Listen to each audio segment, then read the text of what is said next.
Don't just take our word for it, Deputy Speaker. Today, customers of Ausgrid will receive a letter saying that their energy prices are actually going down. Hear, hear. I think I'd rather trust the figures that I'm hearing from Ausgrid over the figures preached to us by those over there, who are driven by their stubborn opposition for the cheapest form of energy.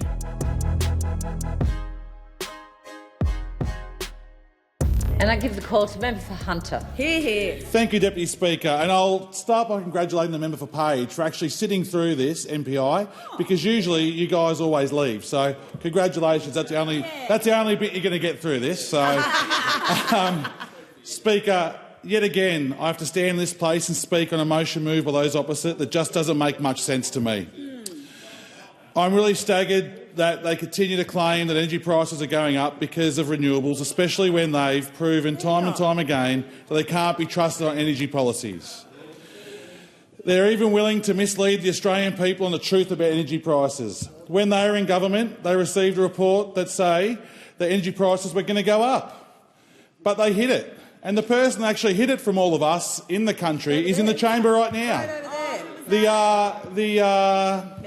Member for Hume. So they did nothing to let the Australian people know what to expect, and then they acted surprised and blamed us when the prices did eventually go up, which the member for Hume knew was going to happen because he hid it from the Australian public. And he can ignore me now like he is, but he did do this. So, but, Deputy Speaker, we're always going to be upfront with the Australian people. Absolutely. And we're helping to make these expected price rises go down. Don't just take our word for it, Deputy Speaker. Today, customers of Ausgrid will receive a letter saying that their energy prices are actually going down. Hear, hear. I think I'd rather trust the figures that I'm hearing from Ausgrid over the figures preached to us by those over there, who are driven by their stubborn opposition for the cheapest form of energy. Let me tell you a fact that those opposite choose to ignore. Renewables are effective in getting energy into the grid. That's right. In fact, we're getting so much energy into the grid that we're having to build more power lines to increase the capacity of the grid. In my electorate of the Hunter, we have always produced high amounts of energy, and this government is making sure that energy will be produced in the Hunter is able to be used in other areas that don't get to generate as much. Those opposite always bang on about how they want reliable power, but they don't want us to build the infrastructure that is needed to deliver it. Speaker, the motion also states that our policy is only about renewables. What a rubbish statement this is by the member of Page. You'd think that the member of Page would actually do his research before moving this motion, but clearly he hasn't, because if he had thought to look at our energy policy before moving this motion, he'd see our policy is far from being only about renewable energy. Instead of doing his research, he's being blinded by his party ideological ignorance. He's came into here and moved this motion and made himself look foolish. Yes, there are some elements of our policy that do include renewable energy. Member for Page, are you going to stay and listen to the end of this or not? Because I'd like you to. Come on, member for Page. But we would be foolish not to make the most of the cheapest form of energy available. And thank you for staying, the member for Page. We based our decision on facts, and the facts show that renewables need to be a big part of meeting our energy needs in the future. We have announced the $1 billion solar sunshot program, which will create thousands of jobs, many of these being in my electorate.